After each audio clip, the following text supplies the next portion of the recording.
நம்மளுடைய முதல்வர் அண்ணன் விஜய் தலைமையிலான அரசு என்னென்ன சாதனைகள் செய்தது, என்னென்ன திட்டங்களை கொண்டு வந்தது, என்னென்ன மாதிரியான மாற்றங்கள் ஒவ்வொரு துறைகளிலும் கொண்டு வந்தது, இந்த 40 நாட்கள் என்ன இந்த அரசு செய்தது, இன்னும் என்ன செய்ய போகிறோம், எதை நோக்கி சென்று கொண்டிருக்கோம் என்பது அனைத்தையும் உள்ளடக்கிய ஒரு உரையாக முதல்வர் உரை இருந்தது. முதல்வர் உரை தொடங்கிய உடனே அதாவது லைவ் போயிட்டு இருக்கு, எல்லாருக்கும் தெரியும், லைவ்ல இருக்கு. முதல்வர் மக்கள் எல்லாம் தமிழக மக்கள் உலகம் முழுவதும் வந்து பார்த்துட்டு இருக்காங்க. லைவ் இருக்கிறப்பே வந்து பார்ட்டி ஃபண்டுன்னு சொன்ன உடனே என்ன திமுகவுக்கு என்ன பயம்னு தெரியல, உடனே எழுந்து நின்று அவர்கள் வந்து முதல்வர் தமிழகம் எங்கும் கிளைகள் கொண்ட அண்ணமால் institute of hotel management and hospital management படிப்பில் சேர்வதற்கான அட்மிஷன் நடைபெறுகிறது. பேசப்படாமல் தடுக்க முயற்சி செய்தனர். அதுக்கப்புறமும் வந்து அவரால் உள்ளே இருக்க முடியாமல், இந்த திருடனுக்கு தேல் கொட்டின மாதிரி இருக்க முடியாமல் சட்டசபையிலிருந்து வெளிநடப்பு செய்தனர். நான் கூட வெளிநடப்பு செஞ்சேன்னா போயிட்டாங்கன்னு பார்த்தேன். தற்போதுதான் வந்து எதிர்கட்சி தலைவருடைய பேட்டி பார்த்தேன். முழுவதும் அவருடைய அறையில் உட்கார்ந்து முதல்வருடைய ஒரு உரையை வந்து முழுவதுமாக எதிர்கட்சி தலைவர் அவருடைய அறையில் உட்கார்ந்து பார்த்து விட்டு வந்து பிரஸ் மீட் கொடுத்ததை பார்த்தேன். பரவாயில்ல, நான் கூட கேட்க மாட்டான்னு நினைச்சேன். ஆனால் அவருடைய அறையில் உட்கார்ந்து முதல்வருடைய முழு உரையையும் கேட்டிருக்கிறார். அவருக்கு என்னுடைய நன்றியை தெரிவிச்சிருக்கிறேன். வேற ஏதாவது கேள்வி?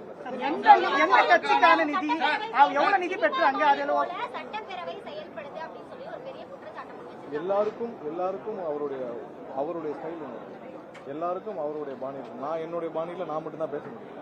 திரு கலைஞர் அவருடைய பாணியில் கலைஞர் மட்டும் தான் பேச முடியும். புரட்சி தலைவர் எம்ஜிஆர் பாணியில் எம்ஜிஆர் மட்டும் தான் பேச முடியும். அதை எம்ஜிஆர் பேசுவதை அன்று கிண்டல் செய்தார்கள். அவர் என்னென்ன கிண்டல் செய்தாலும் இன்னமும் பொது தளத்தில் இருக்கு. அவர் வந்து அப்பவும் இதே தான் சொன்னாங்க. திரு எம்ஜிஆர் என்னென்ன சொன்னார்களோ அதை தான் எங்களுடைய முதல்வர் சொன்னார். அதே டெக்னிக்கை தான் இப்பயும் ஃபாலோ பண்றாங்க. எம்ஜிஆர் என்ன சொன்னாங்களோ அதே தான் இப்போ வந்து நம்மளுடைய தமிழக முதல்வரை பார்த்து சொல்கிறார்கள். அதில் இவர்கள் எந்த டெக்னிக்கும் மாற்ற போறதில்லை. என்ன ஆக்கப்பூர்வமா என்ன பண்ணுங்க, என்ன பண்ண சொன்னீங்க அதை செய்யுங்க. பார்ட்டி பண்ணுன்னு சொன்னாங்க. பொது தளத்தில் 2 நாட்களுக்கு முன்னாடி பள்ளி கல்வித்துறை சம்பந்தமாக 400 கோடி பார்ட்டி பண்ண எல்லா உங்களுடைய அனைத்து ஊடகங்களும் பதிவு செஞ்சீங்களா இல்லையா? அந்த பார்ட்டி பண்ண யாருக்கு போச்சு? வழக்கு தொடுக்கப்படும். வழக்கு கண்டிப்பாக தொடுக்கப்படும். அது மாதிரி பார்ட்டி பண்ண போச்சுல. எல்லாரும் சொன்னாங்க, நாங்க வந்து இபியில வெண்டர் அனைத்து இதுல சோலார் எல்லா வெண்டரையும் கூப்பிட்டு மீட்டிங் முடிச்சோம். மீட்டிங் முடிச்சோன்னு எல்லா வெண்டரும் வந்து என்ன சொன்னாங்க, இது வரைக்கும் ஒரு மெகாவாட்டுக்கு 25 லட்ச ரூபாய் பார்ட்டி ஃபண்ட் வாங்கிட்டு இருந்தாங்க. அது இல்லன்னு சொன்னாங்க. அது எல்லா ஊடகங்களும் பதிவு செஞ்சீங்களா இல்லையா? பார்ட்டி ஃபண்ட் ஒண்ணு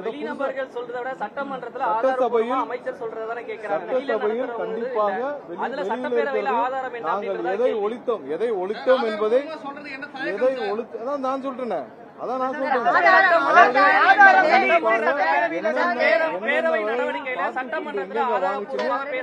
உலகம் தெரியும். டிரான்ஸ்பருக்கு இதுக்கு முன்னாடி யாராவது நீங்க பத்திரிகையாளர் பல பேர் வந்து இதே தலைமைச் செயலகத்துல பணியாற்றிருக்கீங்க. யாராவது ஒருத்தர் நீங்க டிரான்ஸ்பருக்கு ₹1 இல்லாம டிரான்ஸ்பர் வாங்கிக்கலாம். நியாயமாக நேர்மையாக டிரான்ஸ்பர் கிடைக்குதான்னு சொன்னா நீங்க சொல்லுங்க. நேர்மையாக அரசு நிர்வாகம் நடக்குது. ஒவ்வொரு டிபார்ட்மெண்டோட அட்மினிஸ்ட்ரேஷன் நேர்மையா நடக்குது. அதுதான் முதல்ல சொன்னார். இதுக்கு முன்னாடி டிரான்ஸ்பர் உங்களுக்கு தெரியும்ல, ஒரு டிரான்ஸ்பர் இதுக்கு முன்னாடி வாங்கணும்னா எப்படி வாங்குவீங்க?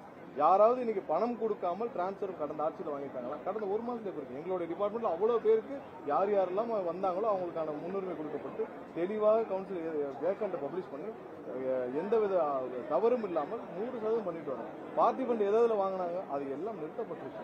எல்லாம் இந்த பார்ட்டி ஃபண்ட் பர்சன்டேஜ்ன்றது அனைத்தும் நிறுத்தப்பட்டிருக்கு. அது எங்கெங்கன்னு உங்களுக்கு தெரியும், பொதுமக்களுக்கு தெரியும். இதெல்லாம் நிறுத்தப்பட்டிருக்குன்னு சொன்னது சட்டசபையில் சொல்றது என்ன தப்பு?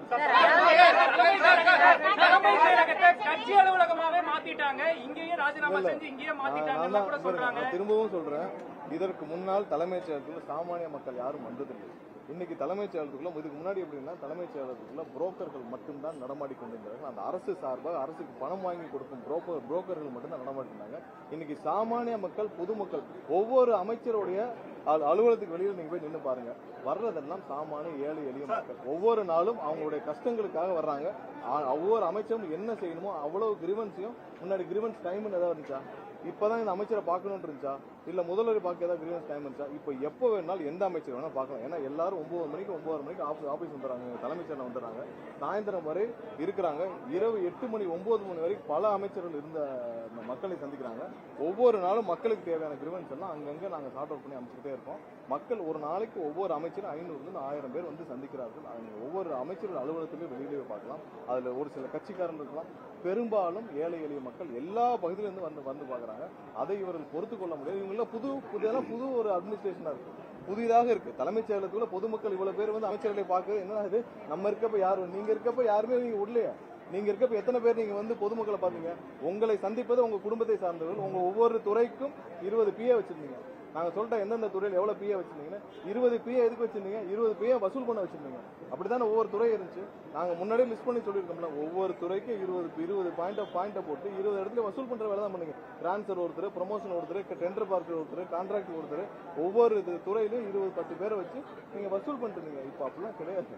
நீங்க எல்லாம் முன்னாடி தலைமைச் செயலுக்கு வர்றதே வந்து ஒரு சில புரோக்கர்களை சந்திச்சுட்டு போறது மட்டும்தான். ஆனால் இப்ப தலைமைச் செயலத்தில் சாமானிய மக்கள், எளிய மக்கள் வந்து சந்திச்சுட்டு போறாங்க, அமைச்சர்னு பாக்குறாங்க. அதுல எந்த தவறும் இல்லை. அது என்ன குறை சொன்னாலும் நேர்ல எல்லாரும் வந்து பாத்துக்கலாம். இந்த ஆட்சி அமைஞ்சதுன்னு முதலமைச்சர் பேரவையில சொன்னாரு. ஆனா எதிர்க்கட்சி தலைவர் ஒரு சார்ந்த அதிமுகவினரை சந்தித்தது ஏன்ற கேள்வி எழுப்புறாரு. நாங்கள் ஏற்கனவே இதுக்கு விளக்கம் கொடுத்து விட்டோம். திரு எடப்பாடி அவர்களை சந்திக்கிறதுக்கும் நேரம் கேட்டோம். ஆனால் அப்பொழுது அவர்கள் இருந்த சூழ்நிலையில் நான் இப்பொழுது சந்தித்தால் நிறைய அவருக்கு அப்போ உள்கட்சி பிரச்சனை உச்சத்தில் இருந்தது. அதுக்கு சந்திச்சால் நல்லா இருக்காதுன்னு சொல்லிட்டாங்க. அதற்கப்புறமா எல்லாரும் நாங்கள் வந்து முதலாவது யாரை சந்திக்கிற எங்களுடைய தலைவர் முதலாவதாக திரு மு க ஸ்டாலின் அவர்களை சந்தித்தார். முன்னாள் முதல்வரை சந்திச்சாரா? எல்லாரையும் சந்திச்சாரா? எல்லாரையும் சந்திக்க நேரம் கேட்கப்பட்டது. அப்ப சொன்னாங்க, எனக்கு ரிப்ளை பண்றத சொன்னாங்க, யாரை சந்திச்சாங்க? திரு எடப்பாடி அவர்களுக்கு நேராக போன் கிடையாது. அவரை சுற்றி இருக்க 3-4 பேருக்கு தான் தொடர்பு கொள்ளணும். அந்த 3-4 பேருக்கும் தொடர்பு கொண்டு விஷயத்தை தெரியப்படுத்தணும். அவருக்கு யாராவது ஒருத்தர், இப்ப நீங்களே இவ்வளவு பேர் நாள் இருக்கீங்க, திரு எடப்பாடி அவர்களுக்கு நேரடியாக போன் இருந்து யாராவது பேசியிருக்காங்களா? அவருக்கு நேரடியாக போன் கிடையாது. அவருடைய உதவியாளர் ஒருத்தர் இருப்பார், அதுல கூட இருக்கும் ஒரு சில முன்னாள் அமைச்சர் இருப்பாங்க. அவங்க மூலியமா தான் அவரை தொடர்பு கொள்ள முடியும். இப்ப எங்களுடைய தலைவர்கள் நேரடியாக தொடர்பு கொள்ளலாம். சோ அந்த மாதிரி தான் அவர் எடப்பாடி அவரை சுற்றி வச்சிருப்பார். அது மூலியமாக தகவல் தெரிவிக்கப்பட்டு கேட்கப்பட்டது. அவர் அப்ப வந்து இப்ப இருக்கிற சூழ்நிலையில் அவரை சந்தித்தால் நல்லா இருக்காது, எங்க கட்சிக்குள்ள ஒரு சில பிரச்சனை இருக்கிறாங்க, அதுக்கு அடுத்தடுத்த கட்டமா சரி இங்கேயும் அவருடைய அடுத்த கட்ட தலைவர்களை சந்திக்கலாம், நல்லா இருக்காது. ஏன்னா அதிமுக மற்ற கட்சியெல்லாம் சந்திச்சாச்சு, அதிமுக இருக்கிற யாரையாவது சந்திக்க வேண்டியது நல்லாக இருக்காதுன்னா ஒரு ஒரு மரியாதை நிமித்தமான சந்திப்பு மட்டுமே தவிர ஒரு நிமிஷம் என்னன்னா அவர்களால் தான் இந்த ஆட்சி நடக்குதா இல்ல, அவர்களை வைத்துதான் இந்த ஆட்சி அன்னைக்கு வந்து வாக்கெடுப்புல தப்பிச்சதா இல்ல. எங்களுடைய கூட்டணியிலே எங்களுக்கு வந்து 120 MLAக்கள் சப்போர்ட் இருந்துச்சு. அது வந்து அவர்களுடைய மரியாதை நிமித்தமாக புரட்சி தலைவர் ஆரம்பிச்ச கட்சி, அம்மா வழிநடத்திய கட்சி, அந்த கட்சியில் சேர்ந்த மூத்த தலைவர்களை சந்திப்பதில் எந்த தவறும் இல்லை. அதனாலதான் சந்திப்பு நடந்துச்சு. அவர்களை வைத்து அந்த அன்னைக்கு இந்த வாக்கெடுப்புல நாங்க ஏதாவது ஜெயிச்சோமா?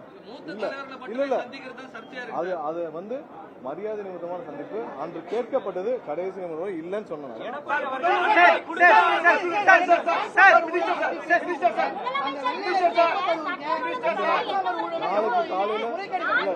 நாளைக்கு காலையில 300 பேருக்கு மேல வந்து அப்பாயின்மெண்ட், அதாவது புதுதாக நியமிக்கப்பட்ட EBல இருந்து நியமிக்கப்பட்டவர்களுக்கு முதல்வர் கையில் வந்து அப்பாயின்மெண்ட் ஆர்டர் கொடுக்கப்படுது. அதற்கு அப்புறம் நாளைக்கு மதியமோ இல்ல நாளை கழிச்சு வியாழக்கிழமை நாங்க வந்து வெள்ளையருக்கு கண்டிப்பா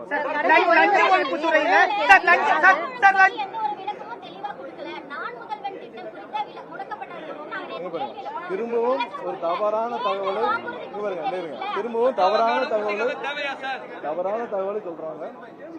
நேற்று எதிர்கட்சி தலைவருக்கு அங்கேயே விளக்கம் கொடுக்கப்பட்டுச்சு. நான் முதல்வன் திட்டத்தை அந்த திட்டம் முடக்கப்படவில்லை. அந்த திட்டத்தின் பெயர், ஏன்னா ஒவ்வொரு திட்டத்தின் பெயர் வந்து கண்டிப்பா அந்த திட்டத்தோட செயல்பாடு குறித்து இருக்கணும். அந்த திட்டம் என்ன பண்ணுது? திறன் மேம்பாடு, ஸ்கில் டெவலப்மெண்ட் பண்ணுது. ஸோ நான் முதல்வன் சொல்றதுனால பல பேருக்கு பெரிய குழப்பம் வருது. அவங்க குடும்பம் இருந்தப்ப வேணா நான் முதல்வன் சொல்லி அந்த குடும்பம் மட்டும் முதல்வராக இருந்து பெருமைப்பட்டுக் கொள்ளலாம். ஆனால் இது ஸ்கில் டெவலப்மெண்ட், மிக எளிய மக்களுக்கு திறன் மேம்பாடு, ஸ்கில் டெவலப்மெண்ட் சம்பந்தப்பட்ட துறைன்னு பெயர் மட்டும் புரியும்படியாக மாற்றப்பட்டிருக்கு. நீங்க நான் முதல்வன் சொல்லிட்டு நம்ம வந்து ஸ்கில் டெவலப்மெண்ட் பண்றோம், நான் முதல்வன் சொல்றதுல பல குழப்பங்கள் இருக்கு. அங்க இருக்கிற அதிகாரிகளும் பல பேர் தெரிவிச்சாங்க. அவர்கள் போன இடத்துல அவங்க ஏதோ அதை வெற்றி அந்த குடும்பமே பெருமைப்பட்டுக் கொள்வதற்காக நான் முதல்வன் சொல்லிட்டு சுத்திட்டு இருந்திருக்கலாம். ஆனால் இதோடைய நோக்கம் நிறைவேறவில்லை. அதனால ஸ்கில் டெவலப்மெண்ட் மட்டும் தான் மாற்றப்பட்டிருக்கு. அந்த ஸ்கில் டெவலப்மெண்ட் மட்டும் தான் மாற்றப்பட்டிருக்கு. அந்த திட்டத்தில் வேற எந்த விதமும் முடக்கப்படாது.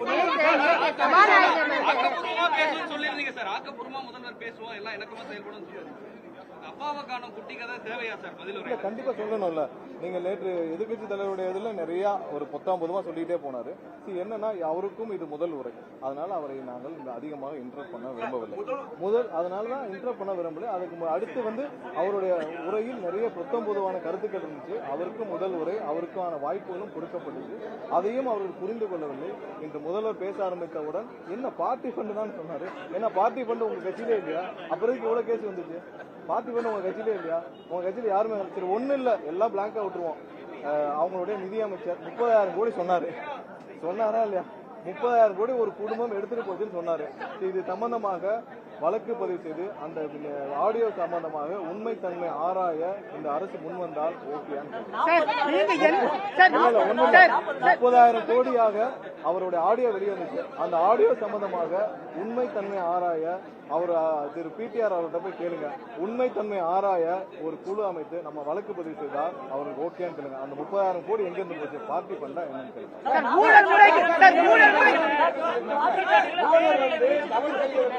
அதாவது சட்டம் ஒழுங்கு எப்படி செயல்படுது எல்லாருக்கும் திரும்பவும் நம்ம சொல்லிக்கிறோம். சட்டம் ஒழுங்கு எப்படி செயல்படுதுன்னு தெளிவா முதல்ல சொல்லிக்கிறோம். ஒவ்வொரு இடத்துலயும் கேஸ் எப்படி பயன்படுது. முன்னாடி இருந்த காலகட்டத்தில் எல்லாமே சிஎஸ்ஆரா தான் இருக்கும். நீங்க பொதுமக்கள் யாராவது போய் கம்ப்ளைண்ட் கொடுத்தீங்கன்னா நீங்க உள்ள உங்களுடைய கம்ப்ளைண்ட் வந்து சிஎஸ்ஆர் ஆகுதுக்கு 1 வாரம் ஆயிடும். சிஎஸ்ஆர் ஆன பிறகு நீங்க எஃப்ஐஆர் போடுறது. ஏன் பாலியல் குற்றங்களுக்கு அப்படிதான். குழந்தை மீது பாலியல் குற்றம் செய்து ஒரு கூட்டு பாலியல் பலாத்காரம் குழந்தை மீது நடத்தப்பட்டது கூட 1 வாரம் ஆச்சு எஃப்ஐஆர் ஃபைல் பண்றது. அதுவும் ஹைகோர்ட் எல்லாம் தலையிட்டு சொன்ன பிறகு. ஸோ இப்போ எல்லாமே வந்து எந்த சிஎஸ்ஆர் இதெல்லாம் வந்து இதே கிடையாது. உடனே வழக்கு பதிவு செய்யப்படுது. அது வந்து கிரிமினல் குற்றங்கள் கிரிமினல் கம்ப்ளைண்ட்ஸ்னா உடனடியாக வழக்கு பதிவு செய்யப்படுது.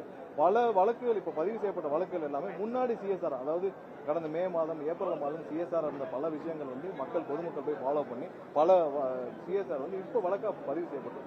எல்லாம் வழக்காக பதிவு செய்யப்பட்டு உடனடியாக விசாரணை நடைபெற்று நேற்று அதை சொல்றதுக்கு தான் முற்பட்ட பொழுது அவர் வந்து சொன்னார். அவர் இருந்து போயிட்டு எங்களோட கட்சி சம்பந்தப்பட்ட நபர் 2 பேர் வந்து யாரோ ஒரு பாலியல் வழக்கு சொன்னார். அது அடுத்த அந்த 1ஆம் தேதி அவர் கைது செய்யப்பட்டார்.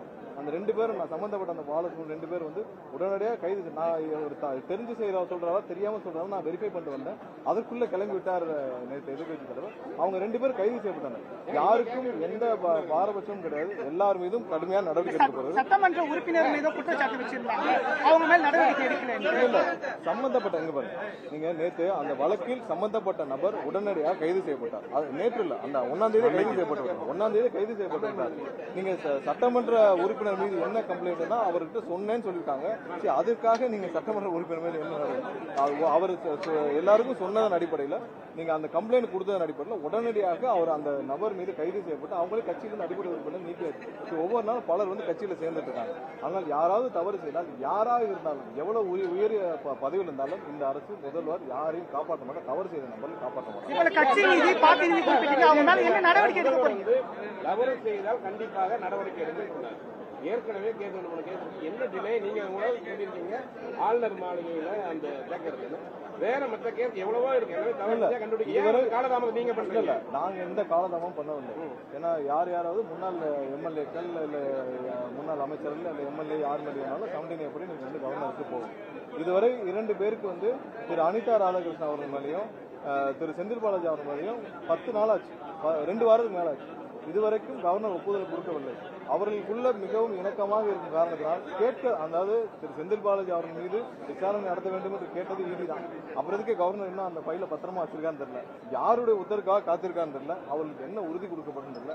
எப்பயுமே பாரதிய ஜனதா கட்சி அவங்களுக்குள்ள ஒரு ஆதாயம் இல்லாம ஒரு பையில நிறுத்தி வைக்க சொன்னவன். கவர்னர் தனியாக எந்த முடிவும் எடுக்க மாட்டார். அரசியல் ரீதியான முடிவுகள் மட்டும்தான் எடுப்பார். அவர் கண்டிப்பாக இந்த பையில நிறுத்தி வைக்கிறதுக்கான காரணம் கண்டிப்பாக வேற ஏதோ உத்தரவாதம் திமுக அவர்களுக்கு கொடுத்திருக்கிறது.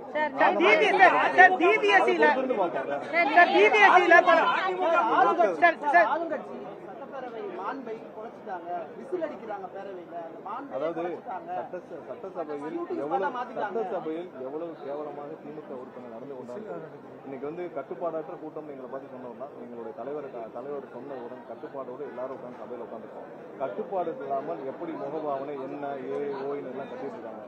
எல்லாரும் வந்து சட்டசபை ஒழுங்காக நடக்க வேண்டும், மக்களுக்கு நல்லது செய்ய வேண்டும், என்ன செய்ய வேண்டும் என்று ஆளுங்கட்சி சேர்ந்த அனைத்து எம்எல்ஏக்களும் எங்களுடைய அமைச்சர்கள் கூட்டணி சார்ந்த அனைத்து கட்சிகளும் அமைதியாக இருக்கிறாங்க. ஏன் அதிமுக இருந்தாலும் அமைதியாக இருந்தாங்க. இவர்கள் மட்டும் பார்ட்டி பண்ணிட்டு கோவம் வந்துருச்சு. ஏதோ வந்து அவங்களை திருடனை தேர்வு கொடுத்த மாதிரி கோவம் வந்தா நீங்க வந்து அதுக்கான நான் தான் சொல்லிட்டேன் என்னன்னு சொல்லிட்டு இதை ஒரு சில விஷயங்கள் சட்டசபையில் என்ன பேச முடியும் அதுதான் பேசணும். பார்ட்டி ஃபண்ட் ஒழிக்கப்பட்டது உண்மைதான். பல பத்திரிகை சபாநாயகருக்கு வந்து சட்டமன்ற உறுப்பினர்கள் முகபாவமோ இல்ல செய்கையோ செய்வது தவறு. அவர்கள் அப்படி செய்தால் நடவடிக்கை எடுக்கப்படும் என்று நேற்று சபாநாயகர் சொன்னார். இன்று முதலமைச்சர் கடைசியில் அந்த செய்கையை செய்தார். இது மரபுக்கு உட்பட்டதா? யாரையும் தனிநபரையும் குறிப்பிட்டு சொல்லவில்லை. முதல்வர் வந்து அவர் இந்த அரசு எப்படி செயல்படுதோ அதை சொல்லி காட்டினார். சார் ஆக்சுவலா அந்த